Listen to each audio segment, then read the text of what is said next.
The galaxy had always been a place of endless mystery, danger, and uncharted territories. For countless millennia, stars had burned brightly in the darkness of space, and civilizations had risen and fallen among them. Some species sought peace, while others thrived on conquest, spreading fear across light years with their technology and armies. Among all these civilizations, humans were one of the youngest, yet paradoxically, they had already built a reputation that made even the most ancient and powerful alien races wary. It wasn't just because of their numbers or the sheer breadth of their colonies. It was the way humans adapted to danger, learned from mistakes, and fought with a combination of cunning, raw strength, and relentless determination that seemed almost unnatural to other species. Within humanity's vast spacefaring network, there existed a class of fleets that were spoken of in whispers and legends. These fleets were not ordinary explorers or peacekeepers. They were warriors who had been forged in the crucible of deadly worlds, known as Deathworlders. They were humans who had trained and survived on the most hostile planets in the galaxy, planets where the atmosphere was toxic, the wildlife was lethal, and the very land seemed determined to kill anyone who set foot on it. Growing up and training on such planets made them stronger, faster, smarter, and far more resilient than humans from safer, more temperate worlds. They could endure physical pain, psychological pressure, and battle scenarios that would have shattered ordinary soldiers. Their bodies and minds had been conditioned to handle the unexpected, and their ships were equipped not just for battle but for survival against odds that would terrify even seasoned commanders from other species. The Deathworlder fleets themselves were more than just powerful vessels with advanced weaponry. They were symbols of humanity's ability to survive against the impossible. Stories about their exploits had spread to distant star systems, a single Deathworlder ship taking down a fleet 10 times its size, a platoon saving entire colonies from extinction, humans infiltrating enemy strongholds that no other species dared approach. Their reputation was built on efficiency, precision, and if necessary, brutal force. Yet, despite all this, the Deathworlders were not reckless. They did not fight for glory or conquest. They fought because it was their duty, because survival often demanded it, and because in the vast, indifferent darkness of space, hesitation could mean death. Far across the stars, in a system that had remained largely unknown to most galactic civilizations, an alien species lived under the constant shadow of a terrifying threat. They were not weak by the standards of their region, but the aggressor that hunted them was relentless, advanced, and ruthless. Every planet in their system had been fortified, every starship equipped with defensive measures, but no matter what they did, they could not fully escape the predator that pursued them.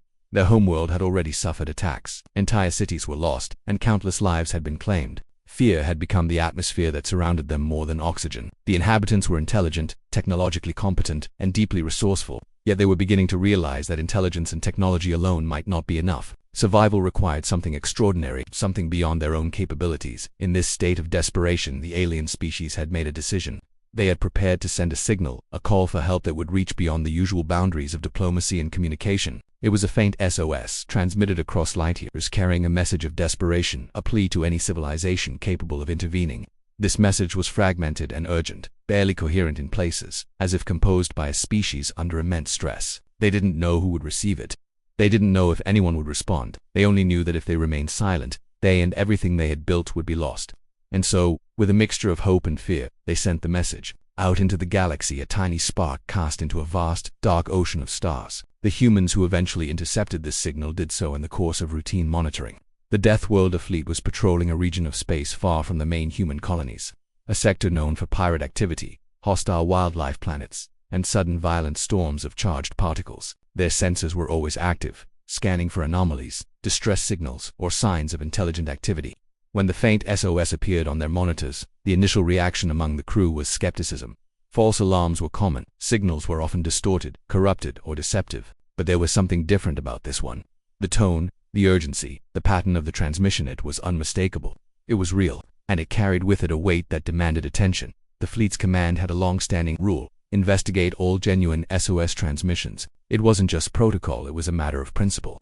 Humans had a history of helping those in need, but for the Deathworlders, this principle was tempered by pragmatism. They had learned that not all calls for help were what they seemed. Some were traps, some were tests, some were the desperate ploys of civilizations on the brink of collapse, reaching out in ways that could endanger both the requester and the responders. And yet, they approached the task with professionalism, curiosity, and the readiness to act decisively. As the fleet altered its course to intercept the SOS, the alien species waited, unaware of who was coming. They had only seen glimpses of human fleets in passing holographic broadcasts intercepted from neighboring systems, fragmented records and second-hand stories. None of these prepared them for the reality of the Deathworlders. Humans had a reputation for unpredictability, for ruthlessness when necessary, and for a tactical brilliance that often seemed instinctual. The aliens had hoped for aid, but they did not yet know that the humans who would answer their call were among the most fearsome in the galaxy. On board the Deathworlder ships, the atmosphere was calm, yet tense. The commanders reviewed the SOS data, scanning for inconsistencies and threats. Each officer understood that a simple mistake could escalate into disaster. They discussed potential scenarios, ambushes, technological traps, or natural hazards near the alien system. All possibilities were considered, and contingency plans were formulated. The crew trained relentlessly even during transit, running simulations and drills to prepare for encounters they could not yet predict. Every individual, from the youngest recruit to the seasoned captain, understood that this mission could define them, but more importantly, it could decide the fate of an entire species. Despite the potential dangers, there was an undercurrent of excitement. Humanity, especially the Deathworlders, thrived on challenges. The galaxy was full of unknowns, and unknowns were opportunities for learning, for testing skill, and for survival. This SOS was not just a call for help, it was a puzzle, a crisis that demanded ingenuity, courage, and, if necessary, force. The very unknown nature of the situation was what sharpened their focus. For humans, the vast emptiness of space was never a deterrent. It was a canvas on which they could prove themselves, not for glory, but for survival, duty, and the continuation of life itself. The alien species, in contrast, waited in a mixture of hope and despair. They had lived through cycles of conquest and devastation, building cities, fleets, and technology, only to see it destroyed repeatedly. They had learned to fear the stars as much as they revered them. Yet, when they sent their SOS, they imagined someone powerful, someone capable, coming to turn the tide. They did not know that the help that would arrive would not be gentle, diplomatic, or cautious. It would be overwhelming, decisive, and brutal in its execution. But at that moment they only knew they were no longer alone. There was a presence approaching, a hope flickering across the darkness of space, carrying with it the potential for survival. That is the distance between the human fleet and the alien. The system shrank. The crew of the Deathworlder ships prepared themselves for whatever awaited them. Every sensor, weapon, and shield was calibrated. Every plan was rehearsed, every potential threat considered.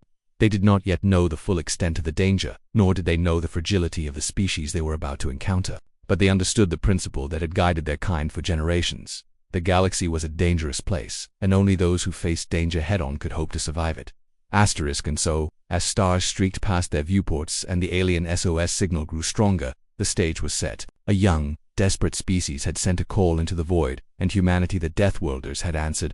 What would unfold would test every skill, every instinct, and every ounce of courage the humans possessed. In that moment, as the fleet advanced silently through the cold darkness, neither humans nor aliens could fully grasp the scale of what was coming. But history, as it often does, was waiting to be written in fire, strategy, and survival. By the time the first Deathworlder ships entered the alien system, the foundations of a story that would echo across the stars had already been laid. It was a story of desperation, courage, and the inevitable clash between survival and annihilation, and it all began with a single, trembling call into the infinite void of space, a call that humanity was uniquely equipped to answer. The Deathworlder fleet, having detected the faint SOS from the alien civilization, altered its course to investigate. Even though humans were fearless in the face of danger, there was a level of calculated caution in everything they did. The fleet moved with precision, each ship maintaining a careful formation that allowed them to respond instantly to any threat. The vast emptiness of space stretched endlessly around them, punctuated only by distant stars and the occasional wandering asteroid. But the void was never truly empty. Hidden dangers lurked everywhere, waiting for a single misstep. On board the lead ship, the command bridge buzzed with quiet activity. Officers monitored sensors, scanned communications, and ran calculations at a speed that would seem impossible to anyone outside the fleet. Every crew member understood that an SOS could be genuine or a trap, and it was their job to prepare for both possibilities. The alien message had been weak, distorted, and fragmented, but even in its chaos, the urgency and fear were unmistakable. Somewhere out there, a civilization faced the threat of annihilation. The humans could feel it in the readings, in the subtle fluctuations of energy and mass, in the faint but distinct signatures that indicated planetary defenses scrambling under immense stress. The fleet had to approach carefully. Even the Deathworlders, who had trained and survived on the deadliest worlds imaginable, understood that the unknown was often more dangerous than the known. They had faced hostile wildlife, extreme weather, toxic atmospheres, and intelligent enemy forces before. But the unknown variables of this situation added a layer of tension that sharpened their instincts. Every maneuver was deliberate, every decision considered from multiple angles. The alien system's layout was barely understood from the SOS data, and the fleet had to assume that the aggressor species, whatever it was, had anticipated interference. They expected ambushes, traps, and perhaps even decoys meant to draw them into danger. Meanwhile, the alien civilization waited with a mixture of hope and terror. Their homeworlds were fortified, but the threat they faced was unlike anything they had previously encountered. Cities had been evacuated or heavily shielded, fleets had been deployed in defensive orbits, and every weapon system was ready to engage at a moment's notice. Still, they knew their own strength might not be enough. The aggressive species had already proven to be brutal, efficient, and relentless. Time was running out. They had sent the SOS as a last hope, a desperate plea that someone, anyone, could come to turn the tide. The alien scientists, commanders, and leaders who watched the approaching fleet did so with bated breath, unable to predict whether salvation or further destruction would arrive first. As the Deathworlder fleet drew closer, the human crew ran simulations based on the sparse data they had received. Tactical teams considered every possibility, the types of weapons they might encounter, the scale of the enemy's fleet, and the planetary defenses that could complicate their approach. They calculated escape trajectories, assault strategies, and contingency plans for worst-case scenarios. It was not just preparation, it was mental conditioning. The crew needed to be ready to react instinctively, because in situations like this, hesitation could mean death not just for them, but for the very species they were coming to help. The alien civilization, observing the approaching ships through advanced long-range scanners, saw the human fleet for the first time. The ships were unlike anything the aliens had encountered. Massive, imposing, yet sleek and agile, the vessels exuded a sense of power and efficiency that inspired both awe and fear. They were not elegant like some of the other species' ships. They were functional, designed purely for survival and combat. But there was also something more: a presence, a will behind the metal and weapons, that indicated intelligence, coordination, and experience. The aliens had hoped for help, but the scale of what arrived far exceeded their expectations within the human fleet. Each crew member was aware of the stakes. The SOS represented not only an opportunity to save a civilization but also a test of their abilities. The Deathworlders had faced overwhelming odds before, but the complexity of this situation added layers of difficulty. The enemy could be anywhere hidden in orbit, camouflaged among asteroids, or lying in wait within the planetary defenses. Even minor miscalculations could allow the aggressive species to strike first, potentially destroying both the fleet and the aliens they had come to rescue. As a result, every officer was meticulous. Every sensor scan repeated multiple times, and every ship maintained strict communication protocols to prevent confusion. As the fleet approached the alien system, the first signs of the planet's defensive measures became apparent. Energy shields flickered across city grids, anti-orbital weapon platforms adjusted their trajectories, and small defensive drones patrolled the skies. The Deathworlders did not react with alarm. They had anticipated this. Any intelligent civilization under attack would defend itself, even if the defense was not enough to stop the aggressor. The fleet adapted its formation to account for these defenses, ensuring that they could engage if necessary without endangering the very species they intended to protect. The alien species, for their part, was already taking measures to communicate with the humans, though they were unsure how. Their languages, protocols, and communication devices were not compatible with the human systems, but they tried. Messages were sent in multiple frequencies, bursts, and formats, hoping that the Deathworlders' advanced sensors could decipher them. There was fear that the message would be misinterpreted, or worse, ignored. Every second counted, and yet the humans continued to advance, silent and methodical, scanning, calculating, and preparing for whatever lay ahead. Despite the tense situation, small moments revealed the humanity within the Deathworlder fleet. Crews shared quiet words of reassurance, officers encouraged their teams, and even amid the high stakes, a sense of discipline and camaraderie permeated the ships. This was not a fleet driven solely by orders. It was a network of individuals, each trained to act independently, yet synchronized in purpose. They understood that every life aboard every ship mattered, but they also knew that saving the alien civilization would require absolute focus and, if necessary, the use of overwhelming force. As they entered the outer edges of the alien system, sensors detected anomalies that indicated the presence of the aggressive species. Long-range scans revealed energy signatures inconsistent with the SOS message, suggesting patrols or defensive measures laid in anticipation of help. The Deathworlders analyzed these readings carefully, identifying potential traps, weak points, and the most effective points of engagement. Unlike many other species, humans did not rush blindly. Their approach combined patience, intelligence, and the willingness to strike decisively when the time was right.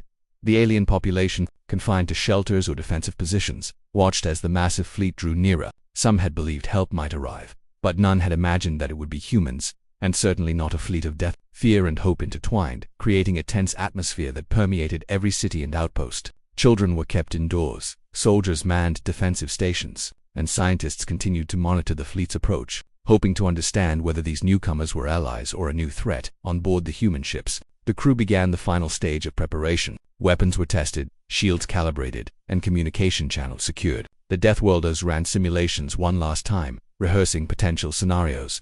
And considering the alien civilization's needs, every officer understood that this was a delicate balance. They had to act with force if necessary, but they also had to minimize collateral damage to the species they were protecting. Their training had prepared them for such complexity, and yet each member felt the gravity of the moment the approaching fleet created. Subtle shifts in the system's energy readings, planetary sensors picked up disturbances, and the aggressor species, wherever it was, would soon become aware that the humans had arrived. The tension escalated with each passing moment. In these quiet seconds before confrontation, the true scale of what was about to unfold became apparent to everyone: the aliens, the humans, and even the unseen enemy. The galaxy was about to witness an encounter that would combine strategy, courage, and raw power, and none of those involved would ever forget it. Even as the fleet continued its advance, minor incidents tested their coordination. Meteoroid fields required navigation adjustments, sensor anomalies suggested potential ambushes, and minor malfunctions reminded everyone that even the most advanced technology had limits. Yet, the crew responded seamlessly. The Deathworlders' years of training on hostile worlds and in lethal combat zones allowed them to adapt instantly, turning potential crises into manageable challenges. Each adjustment reinforced their readiness for the true conflict that awaited within the system. By the time the fleet reached the inner planets, the SOS's full implications became clear.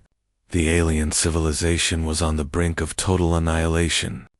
Cities were partially destroyed, fleets had been engaged already, and defensive systems were strained to their limits.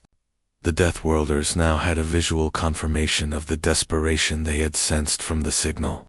From orbit, they could see signs of damage, smoke plumes, and evacuation movements. It was a sobering sight, but it also reinforced the necessity of decisive action. The humans had come not to negotiate, but to protect, and, if necessary, to obliterate any threat that endangered innocent lives. For the aliens, this was the first true moment of hope. They had sent a call into the void, and it had been answered. Not by a distant, cautious civilization, but by humans, the legendary Deathworlders whose reputation for survival and combat excellence was known across multiple star systems. Even in fear, they felt the faint spark of relief. Perhaps, after all, they might survive. Perhaps the SOS was not in vain. The Deathworlder fleet was in position. The alien civilization braced for action, and the aggressor's presence loomed somewhere in the shadows. Every sensor, every calculation, and every decision had led to this moment. Humanity was ready to act, and what would unfold next would test every skill, every strategy, and every ounce of courage the fleet possessed. The early situation had been established: a fragile civilization in desperate need, a fleet of humans prepared to intervene, and a lurking enemy ready to strike. The events that followed would determine not just the survival of one species, but the legend of human resolve in the face of impossible odds. As the Deathworlder fleet entered the inner sectors of the alien system, the tension in space grew almost palpable. What had begun as a routine investigation of a distress signal quickly transformed into a complex web of uncertainty, danger, and high stakes. Every ship in the fleet maintained strict formation, sensors scanning every corner of the system for anomalies, every fluctuation in energy readings analyzed with precision. The crews understood the delicate balance they faced. One wrong move could trigger an ambush, and yet hesitation could allow the aggressor species to strike first. The galaxy had taught them that nothing could be left to chance, and the Deathworlders were determined to maintain control. The alien civilization they were approaching had already begun its desperate defense. Cities on the planet's surfaces were heavily shielded. Defensive satellites orbited the key zones, and anti-ship weapons were primed and active. It was clear that while the SOS had reached the Deathworlders, the aliens had not been idle. They had anticipated that reinforcements might arrive, and every precaution had been taken to protect what remained of their population and infrastructure. From orbit, the fleet could detect energy fluctuations, shield generators activating and deactivating in rapid bursts, and fleets of smaller defense craft moving in formation. It was a chaotic scene. yet it spoke of resilience and determination to survive, even under dire circumstances. However, the Deathworlders' approach was methodical, almost surgical.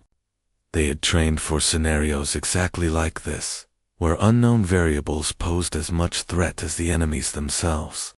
Tactical teams aboard each ship ran simulations continuously, adjusting for planetary gravity wells, asteroid fields, and the unpredictable behavior of the alien defense systems.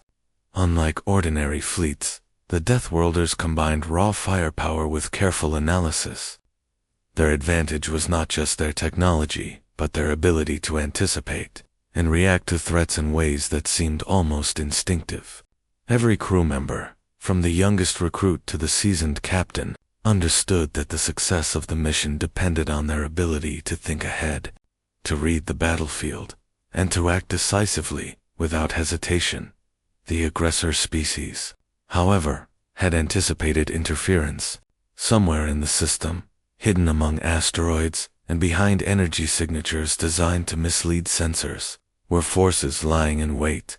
Long-range scans had detected anomalous signals that were intentionally obscured, cloaked vessels moving in calculated patterns, and energy fluctuations inconsistent with natural phenomena. The Deathworlders recognized these signs immediately. This was not a random situation.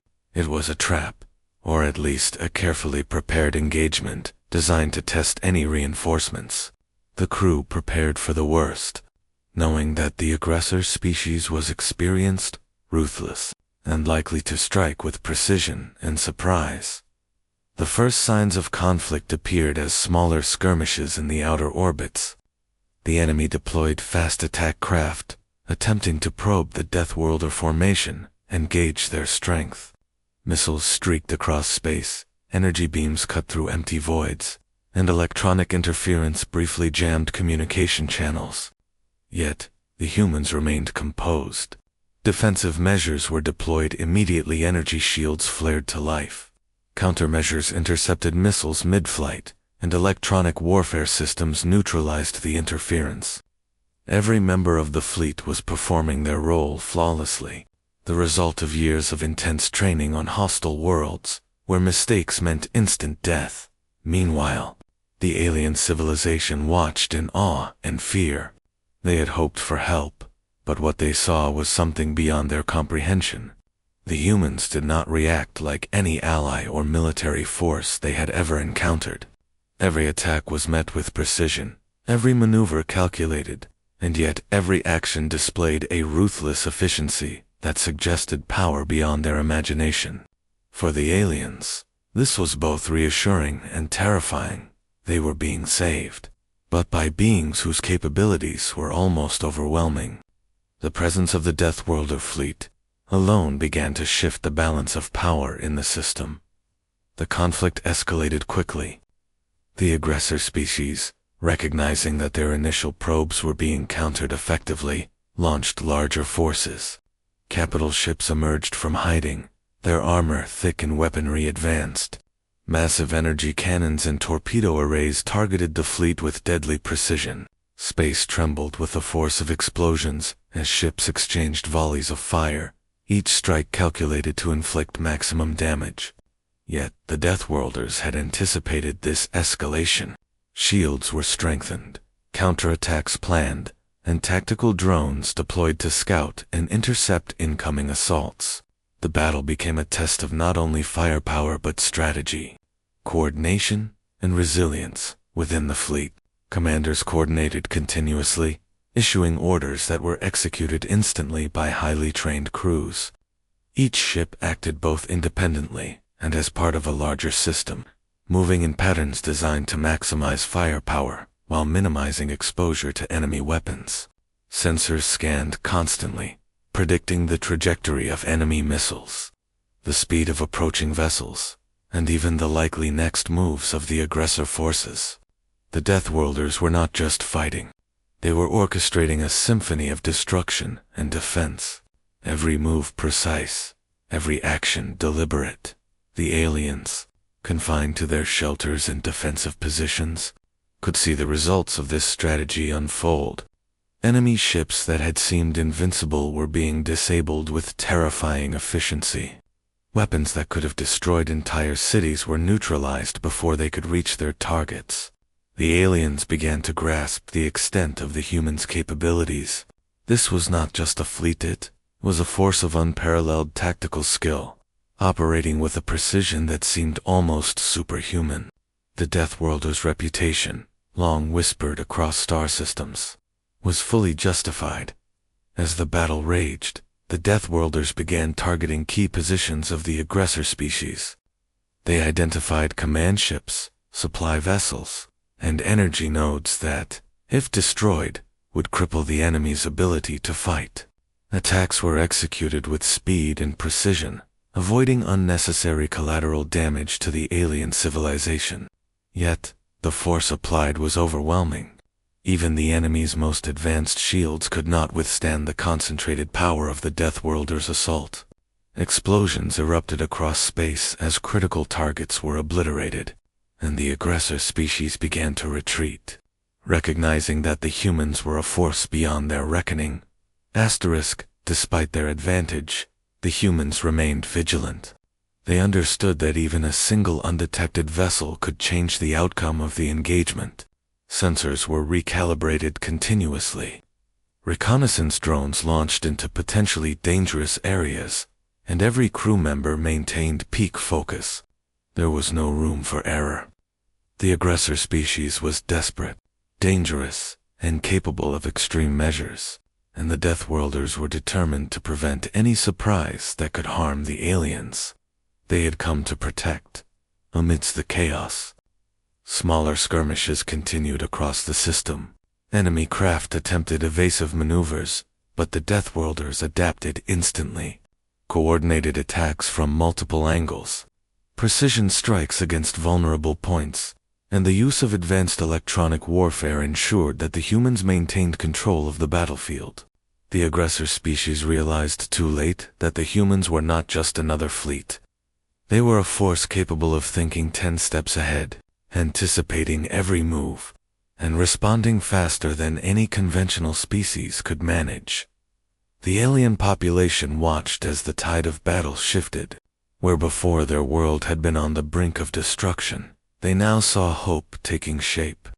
The humans were not only defending them, they were actively dismantling the enemy's capacity to fight. Cities that had been on alert for attacks were beginning to breathe easier, and evacuation orders were scaled back as defensive positions stabilized. For the first time since the SOS had been sent, the aliens could glimpse the possibility of survival.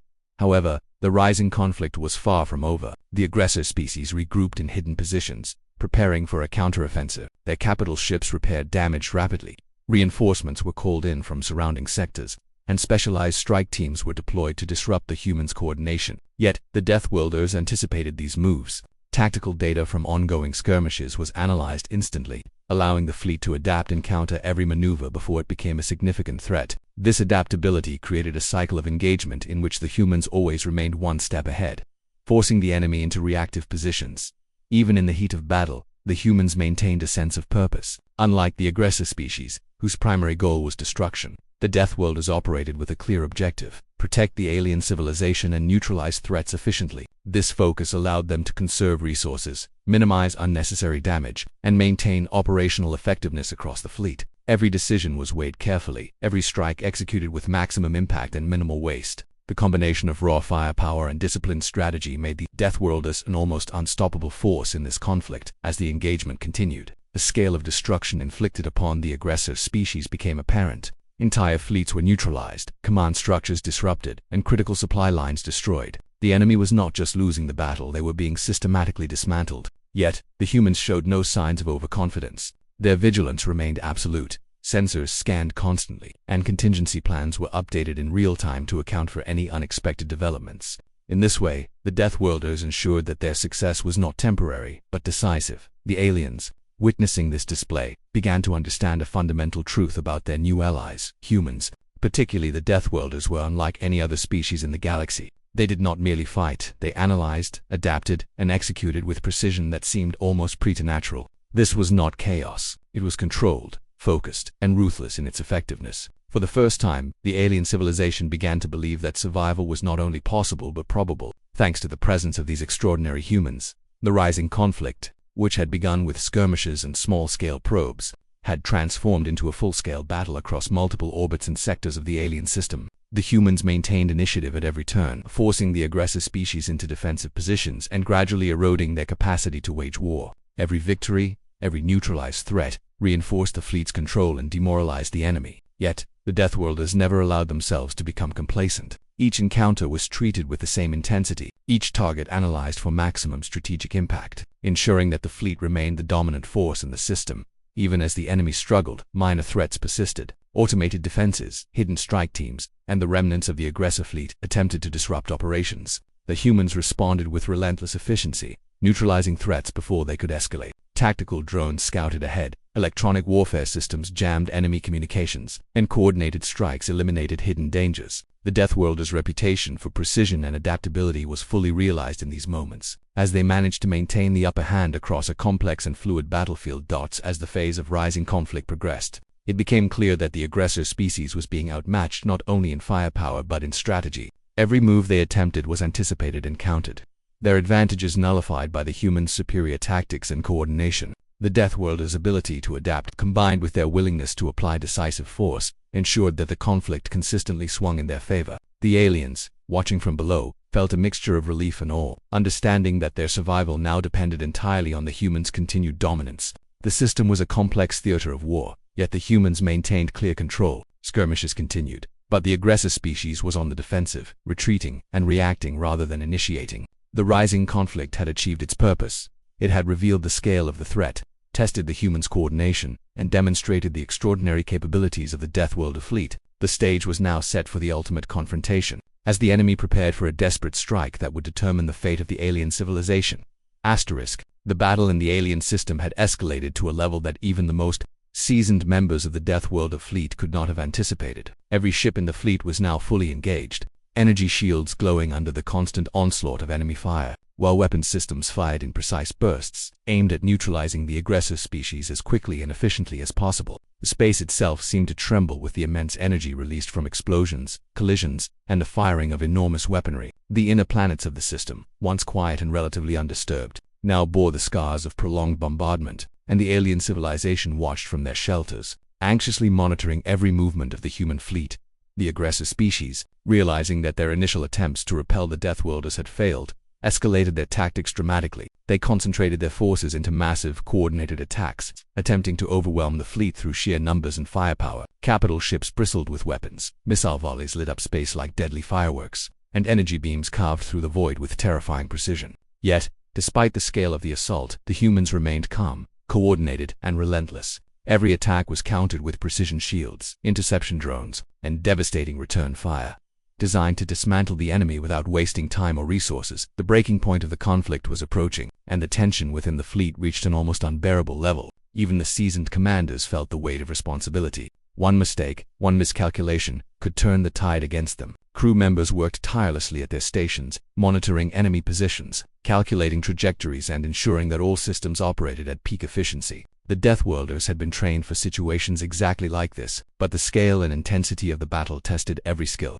every reflex, and every ounce of resolve. In the heart of the system, the aggressor species deployed their most dangerous weapons, massive energy cannons aimed directly at the Deathworlder fleet, capable of obliterating entire ships in a single shot. Advanced stealth fighters darted through the debris of destroyed vessels, attempting to flank and sabotage the fleet. Electronic warfare systems sought to disrupt communications, confuse targeting systems, and sow chaos among the human ships. It was a desperate, all-out effort to prevent the fleet from reaching the inner planets and completing its mission. The Deathworlders, however, anticipated these desperate measures. Their tactical commanders had prepared for exactly this kind of escalation, and every contingency was already in motion. Shield generators were reinforced to withstand massive energy strikes. Countermeasures neutralized incoming missiles, and electronic warfare systems disabled enemy jamming attempts almost as soon as they were detected. Tactical drones scouted the battlefield continuously, mapping enemy positions and providing real-time intelligence to every ship in the fleet. The humans' ability to adapt under extreme pressure became their greatest weapon, turning the enemy's desperation into a series of predictable and counterable moves amid the chaos. The alien civilization observed with a mixture of hope and fear. From their shelters, they could see the destruction wrought upon their attackers, yet they also understood the stakes. The humans were fighting not just for them but for the very survival of their species. Each strike by the Deathworlders was calculated to disable the enemy efficiently while minimizing collateral damage to the planets below. This cold, disciplined efficiency was unlike anything the aliens had ever experienced. They had called for help, but what arrived was far beyond anything they could have imagined. The breaking point came when the Harasser species attempted a massive, coordinated strike aimed at the central planet, the heart of the alien civilization. Their goal was simple: destroy the planet and all remaining defenses before the humans could intervene. A fleet of enormous warships approached from multiple vectors, deploying powerful energy cannons, missiles, and boarding drones designed to overwhelm any resistance. Space was filled with the roar of engines, the flash of weapons, fire, and the deadly dance of maneuvering ships as the Deathworlders prepared to counter the assault. Asterisk commanders on the lead human ships made quick decisions that would determine the outcome of the battle. Squadrons were redirected, defensive formations adjusted, and weapon systems primed for a devastating counterattack. The Deathworlders' strategy combined overwhelming firepower with precision targeting, ensuring that every strike maximized enemy losses while protecting the aliens they had come to save. Even in the face of an enemy's most desperate measures, the fleet remained disciplined, coordinated, and deadly. The first wave of attacks struck with devastating force. Enemy energy beams impacted shields, causing massive flares and brief structural strain. But the Deathworlders had anticipated the intensity. Their shields absorbed the brunt of the assault while their own weapons fired in precise, controlled bursts aimed at disabling key enemy ships. The clash of firepower lit up space in a spectacle of energy and destruction, each explosion sending debris tumbling into the void. For the alien civilization below, it was both terrifying and awe-inspiring. Their fate hung in the balance. Yet the humans' relentless counterattacks gave them hope. The aggressor species, undeterred by their initial losses, launched a second, even more aggressive wave. This time they focused on overwhelming the fleet's defenses through speed and coordination, sending swarms of smaller ships and high-speed attacks designed to exploit any weakness. Boarding drones aimed to infiltrate human ships, while stealth units attempted to disable key systems before retreating into hidden positions. The Deathworlders, however, were prepared. Sensors detected incoming threats almost instantaneously. Automated defense systems neutralized boarding drones before they reached the ships, and tactical drones intercepted enemy fighters with deadly efficiency. Each attack was countered with a combination of speed, precision, and overwhelming firepower within the fleet. Tension was at its peak, but panic was non-existent. Every crew member executed their role with precision. Born of years of training on deadly worlds and in high-pressure combat scenarios, the bridge officers coordinated across multiple ships, ensuring that no sector was left vulnerable. Weapons were fired in carefully calculated patterns. Shields rotated to absorb maximum damage, and countermeasures neutralized enemy missiles before they could make contact. Even the smallest crew members, operating sensor arrays or managing energy flow, understood the critical nature of their tasks. Every action contributed to the survival of the fleet and the aliens they protected. The alien civilization watched the unfolding battle in disbelief. Cities were trembling under the threat of enemy fire, yet the humans' counterattacks were precise and devastating. Entire enemy squadrons were destroyed before they could reach their targets, and massive warships were neutralized by coordinated volleys of fire that left the aliens struggling to comprehend the scale of the humans' capabilities. They had called for help, and now they realized the full meaning of what had arrived to save them. This was not just a fleet. It was a force of unmatched strategic genius and raw destructive power, combined in a single unstoppable machine. As the enemy's assaults grew more desperate, the humans' response intensified. Commanders identified weak points in the aggressors' formations and exploited them ruthlessly. Concentrated fire tore through shields and hulls, disabling critical systems, while tactical drones guided follow-up strikes to ensure no vessel could recover. Energy weapons fired in precise sequences, designed to neutralize the maximum number of threats with minimal waste. The Deathworlders' ability to adapt instantly to changing battlefield conditions allowed them to maintain control, despite the chaos surrounding them. The aggressive species, now facing unprecedented losses, attempted a final, desperate maneuver. They concentrated their remaining forces into a massive attack aimed directly at the fleet's central command ship. If successful, it could cripple the humans' coordination and shift the battle in their favor. Massive energy beams converged on the flagship. Missiles streaked through space at impossible speeds, and boarding drones targeted critical systems. The breaking point of the conflict had arrived. The outcome of the battle, and the fate of the alien civilization, hung in the balance. In response, the Deathworlders executed a flawless defensive and offensive maneuver. Shield generators were pushed to their limits, countermeasures intercepted incoming threats, and every weapon system fired in perfect coordination. The flagship moved with a combination of speed and precision, designed to confuse the enemy's targeting systems while maintaining optimal firing positions. Tactical drones deployed in swarms, creating layers of defense that absorbed the brunt of the assault. The human fleet struck with overwhelming force, eliminating enemy ships in rapid succession and neutralizing the central threat before it could reach critical systems. The moment of climax was brutal, decisive, and complete. The aggressors' final offensive was shattered, their remaining ships retreating in disarray or being destroyed outright. The humans, having anticipated every move, maintained control of the battlefield, ensuring the alien civilization's survival. Space around the central planet was littered with debris from destroyed enemy vessels, and energy flares illuminated the remnants of the once mighty aggressor forces. For the Deathworlders, this was not a moment of celebration. It was a confirmation of their training, strategy, and resolve. Every threat had been neutralized, and the mission's purpose had been fulfilled.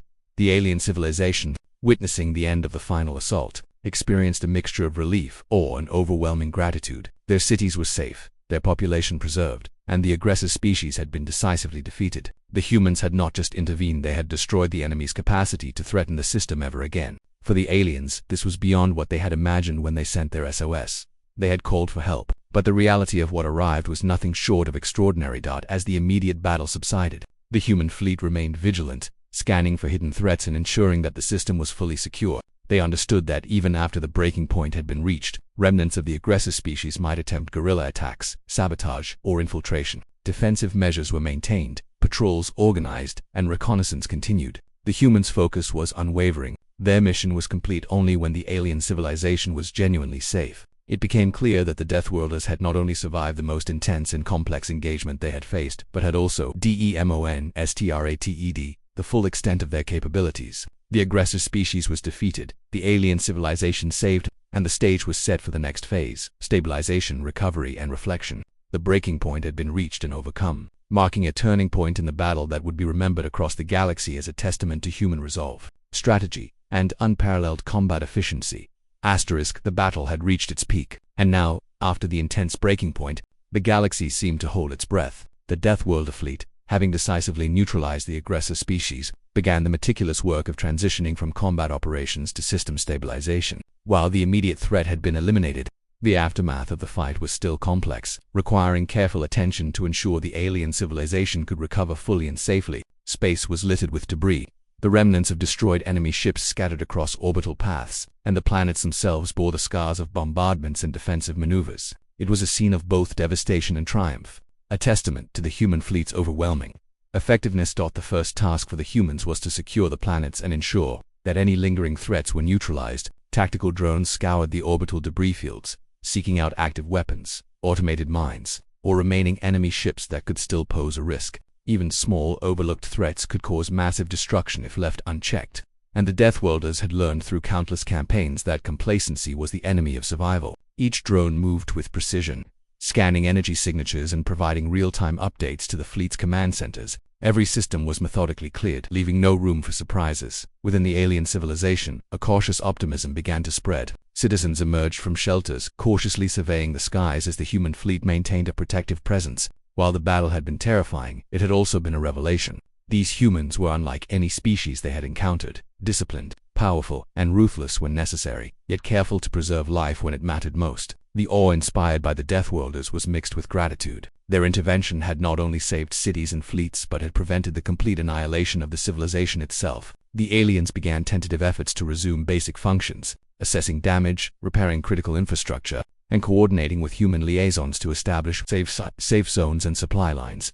The fleet's internal operations mirrored this careful approach. Engineers and technicians worked tirelessly to repair minor damage sustained during the battle, recalibrate weapons, and restore any system stressed by the prolonged engagement. Even though the fleet had emerged victorious, there was no sense of relief or celebration among the humans. Their discipline was total, survival and mission success were paramount, and they understood that premature relaxation could allow hidden dangers to reemerge. Communication networks were checked, sensors were reactivated and recalibrated, and defensive formations were maintained while the system was fully secured. One of the most immediate challenges was addressing the psychological state of the alien population. Many had witnessed the full extent of the battle from shelters or distant monitoring stations, and the trauma of near extinction was fresh. Human crews, trained not only in warfare but in emergency response, began coordination with local leaders to provide guidance, security, and reassurance. Simple but structured measures were introduced, establishing safe corridors, helping restore damaged communications, and providing temporary oversight for key installations until the aliens could regain full control.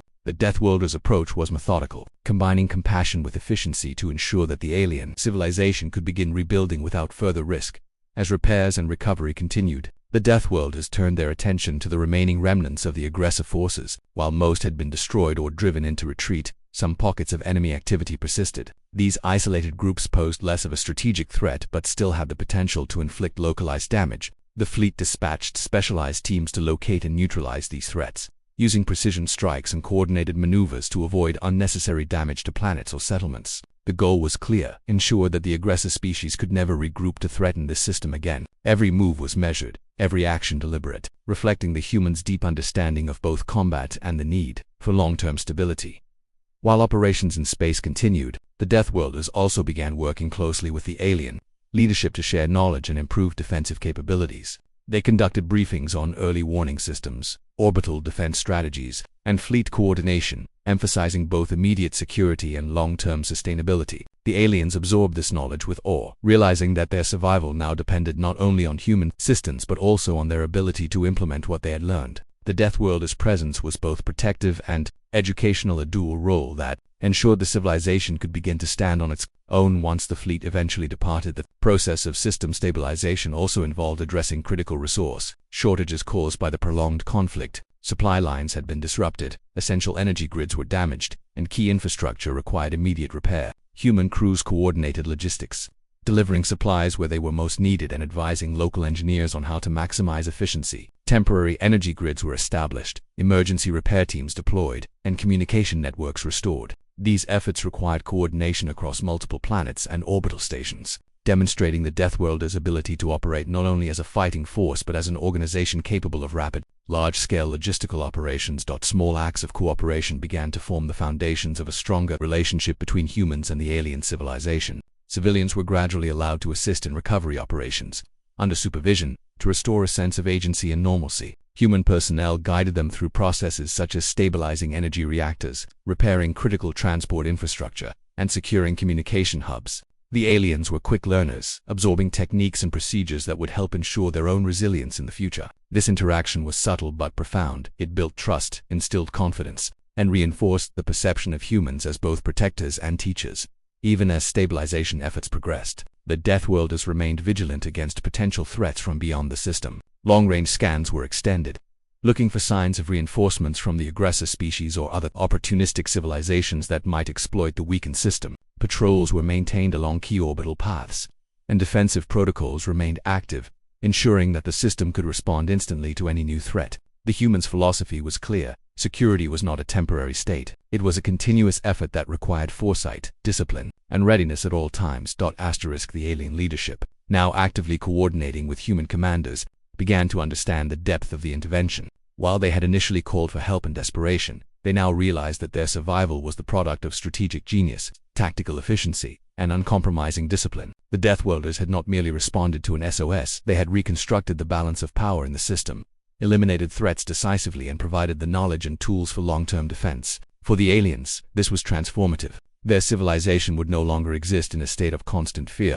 They had been given not only survival but the opportunity to thrive. Within the human fleet, there was a sense of quiet accomplishment. Victory had been achieved, objectives met, and the alien civilization saved. Yet, the fleet operated without fanfare or celebration. There was no triumphalism, no self-congratulation. Their focus was on ensuring that the system remained stable and that the aliens had the guidance and resources needed to rebuild effectively. The ethos of the Deathworlders emphasized responsibility above pride. Mission completion was measured not by destruction inflicted, but by the preservation and empowerment of those they had come to protect.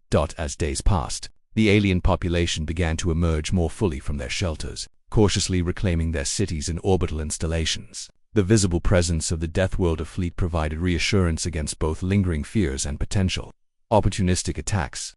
Civilians began organizing cleanup and repair operations, guided by human instructions but increasingly capable of independent action. For many, this was the first time in generations that they had felt hope and emotion that had been nearly extinguished by the aggressor's relentless campaign. The humans' presence had rekindled not only the physical defenses of the system but also the spirit of its people.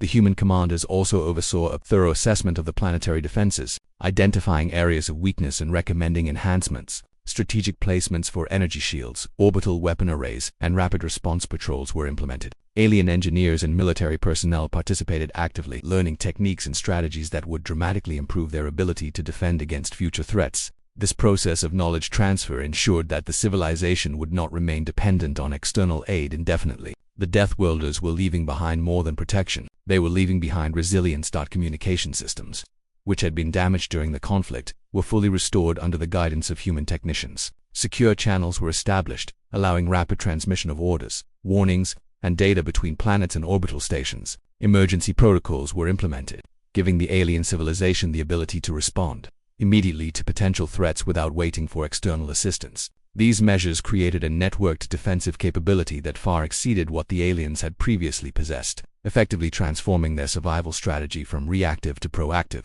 The Deathworld is also focused on ensuring the safety and stability of the population. Emergency shelters were reinforced, evacuation procedures rehearsed, and contingency plans for natural or artificial disasters put in place. The humans understood that true resolution extended beyond the battlefield. It required preparation for the challenges that could arise even after immediate threats had been eliminated. By combining tactical oversight with practical support for daily life, they ensured that the alien civilization could resume its existence with confidence.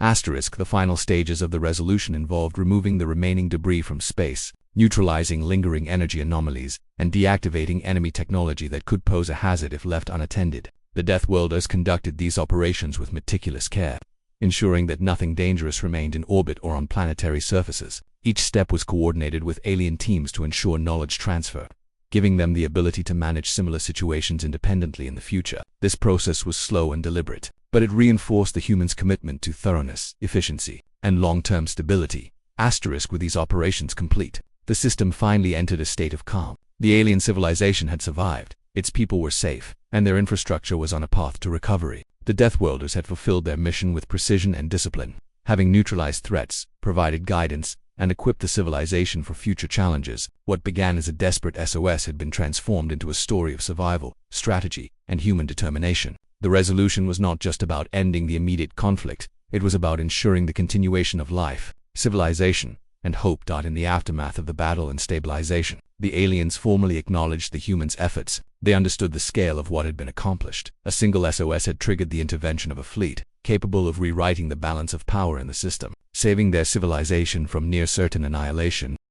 Gratitude was immense, but so was that humans had acted with unmatched skill, discipline, and efficiency, leaving an indelible mark on the system's history. This recognition was more than ceremonial. It was a profound acknowledgement of the humans' extraordinary capabilities and their commitment to the principles of survival and protection. The Deathworlder fleet, having completed the resolution phase, began preparations to depart. Their presence had been essential, but they understood that the alien civilization must now stand on its own. Before leaving, human commanders conducted final briefings, ensuring that the aliens had the knowledge, protocols, and tools needed to maintain security and stability. The fleet maintained a watchful presence during these final hours, ready to intervene if necessary, but confident that the system could now manage independently. The aftermath of the battle settled over the alien system like a heavy, yet cleansing silence. Where there had once been chaos, explosions, and fear, now there was a careful calm. The planets, scarred by the recent conflict, bore the marks of devastation but also the unmistakable signs of recovery. Cities that had once been on the brink of annihilation were slowly rebuilding.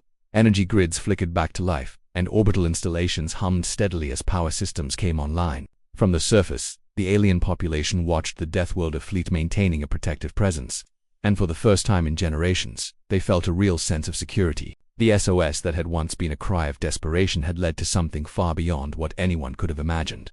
For the humans, this phase was different from the heat of battle. There were no immediate threats, no incoming missiles, no stealth ships hiding in the void. Yet, the sense of responsibility remained as intense as ever. The fleet had achieved its mission, but victory did not mean relaxation. Every action now was aimed at ensuring long-term stability and preventing the resurgence of the aggressor species or other opportunistic threats. Sensors continued to sweep the system, patrols maintained orbital routes, and command centers coordinated the gradual withdrawal of active combat measures. The Deathworlders had learned over countless campaigns that the aftermath could be as dangerous as the battle itself, and they approached it with the same precision and discipline as any engagement. The alien population slowly began to emerge from their shelters, cautiously reclaiming their cities and orbital facilities. Streets, once empty and filled with fear, started to see life again. Markets reopened, communication networks buzzed with renewed activity, and citizens began repairing minor damages to their homes and workplaces. There was a cautious optimism in the air, a sense that survival was not only possible but likely. The presence of the human fleet had shifted the balance. Where fear had dominated, hope now cautiously took its place. Children who had been hidden away for weeks began to venture outside, witnessing a fleet that seemed more like guardian spirits than conquerors, and learning that not all beings in the galaxy were hostile. Human crews, meanwhile, they began systematic efforts to transfer knowledge to the alien civilization. Workshops and training sessions were organized, teaching local engineers and military personnel the techniques used to maintain orbital defenses, manage energy shields, and monitor enemy activity. Tactical principles, emergency protocols, and long-term security strategies were shared in careful, structured ways. The Deathworlders understood that survival was not just about immediate action, it was also about empowering the civilization to stand independently in the future. Through these efforts, they ensured that the alien species would not only endure but also thrive under their own control. The process of rebuilding was both practical and symbolic. Damaged satellites and orbital platforms were repaired or replaced, providing renewed protection for the planets below. Critical infrastructure, including energy reactors, communication hubs, and transportation systems, was stabilized and strengthened. The humans guided the aliens in optimizing their systems to ensure efficiency, safety, and resilience. Every action was designed not only to repair what had been broken but also to prevent similar disasters in the future. By the time these efforts concluded, the alien civilization had been transformed, emerging stronger and more capable than it had ever been before the attack. Yet the aftermath was not only about physical restoration, psychological recovery was equally important. The alien population had experienced near-total destruction, and the trauma of that experience was palpable. Human teams worked closely with leaders, counselors, and educators to provide guidance, reassurance, and stability. Civilians were encouraged to participate in recovery efforts in controlled ways, restoring not only infrastructure but also a sense of agency and confidence. Witnessing the humans' discipline, focus, and skill inspired awe and helped restore morale. Gradually, the alien species began to regain a sense of normalcy and control over their lives. The Deathworlders also focused on strategic reflection during this period. Commanders analyzed the entire engagement, from the moment the SOS was received to the conclusion of the final battle. Every maneuver, every engagement, and every tactical decision was reviewed. Lessons were identified, improvements considered, and strategies refined. This process was not about arrogance or self-congratulation. It was about ensuring that future operations could be executed with even greater efficiency and effectiveness.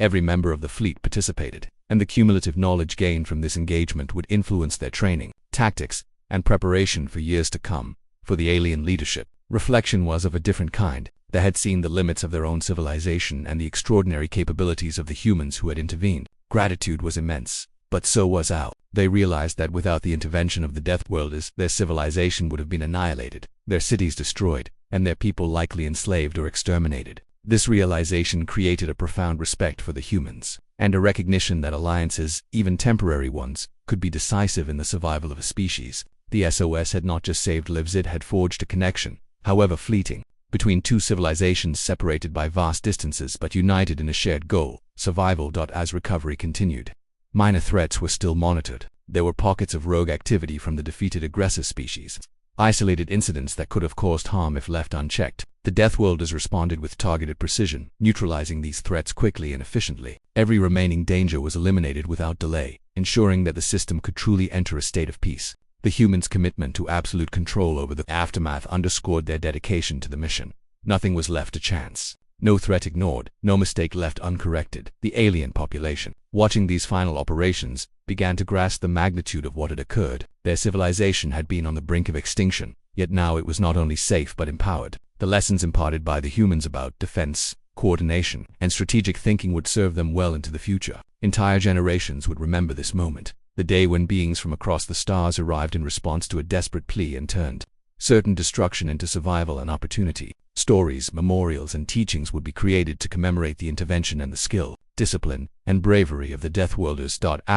In the quiet moments that followed, the humans also reflected on the broader implications of the engagement. They had acted decisively, but the galaxy remained a dangerous place. This mission had reinforced the necessity of readiness, adaptability, and vigilance. Every successful intervention was also a lesson. The universe was vast, full of unknown threats and unpredictable forces, and survival required preparation, intelligence, and the willingness to act decisively when needed. Even as they helped the alien civilization recover, they were preparing themselves for the next crisis, the next battle that might demand their intervention. For the civilians, life began to return to a cautious rhythm. Children played in open areas, families reconnected, and communities worked together to repair what had been lost. The presence of the human fleet gradually became a symbol of hope rather than fear. Trade resumed in limited capacities, energy systems stabilized, and communication channels reopened fully. Even in areas heavily damaged by the conflict, the signs of recovery were visible: rebuilt structures, cleared debris, and the slow but steady hum of civilization regaining its normal patterns. The SOS that had once signaled desperation now marked the beginning of renewal, a turning point from despair to determination. Human crews continued to engage with local populations, sharing practical advice, security strategies, and technological knowledge that could aid long-term survival. They worked alongside alien engineers to enhance defenses, optimize energy usage, and develop contingency plans for natural or artificial disasters. Each interaction reinforced the partnership that had begun with a single desperate SOS and ensured that the alien civilization would be able to respond to future threats without immediate external aid. The Deathworlder's approach combined protection with empowerment, ensuring that survival was sustainable and not temporary. As days turned into weeks, the system became more secure. Orbital patrols decreased to standard monitoring levels. Energy shields and weapon systems were placed into regular operation, and command centers transitioned from wartime readiness to peacetime management. The human's presence remained a stabilizing force, but it was no longer an immediate active defense. It had become a guarantee of preparedness, a symbol of enduring strength. That alien civilization had survived, adapted, and learned, thanks to the precise, relentless intervention of the Deathworlder fleet. Reflection on the mission revealed the true impact of their efforts. The SOS had been answered, the aggressor species neutralized, and a civilization saved. But beyond the physical and tactical success, the mission had fostered relationships, shared knowledge, and instilled confidence. The Deathworlders had shown that even in the face of overwhelming odds, discipline, strategy, and relentless action could alter the course of history. This phase of reflection was not simply about looking back, it was about understanding the consequences of action, the responsibilities of power, and the enduring importance of preparedness for the alien civilization. The aftermath would be remembered for generations. The memory of fear, near destruction, and the awe-inspiring intervention of the humans would shape cultural, political, and military structures for centuries. Stories would be told of the SOS, the fleet that arrived, and the precision with which the humans saved their world. Monuments, memorials, and historical records would ensure that the impact of these events would never be forgotten. In every corner of the system, the presence of the humans would remain a powerful reminder of what was possible when courage, the skill, and decisiveness intervened in the face of existential danger. Finally, as the Deathworlder fleet prepared to depart, there was a quiet satisfaction within its ranks. The mission had been completed with maximum efficiency. The alien civilization had been preserved and empowered, and the aggressor species had been decisively neutralized. Yet there was no triumphalism or unnecessary celebration. Their purpose had been clear from the beginning: respond to the SOS, protect the innocent, and leave a system capable of survival. The fleet's departure was orderly, disciplined, and respectful, signaling that the humans' role as protectors had been fulfilled. The universe would continue, the alien civilization would endure, and the legacy of this mission would echo across the stars. The aftermath and reflection completed the cycle of this epic event. From a desperate SOS to decisive intervention, from intense battle to careful stabilization, the narrative of survival and human capability was etched into the history of the galaxy. The alien civilization had survived against overwhelming odds, and the humans had once again demonstrated why they were regarded as one of the most formidable and disciplined forces in known space. The mission had ended, but the lessons, impacts, and stories would resonate far beyond the boundaries of this single star system.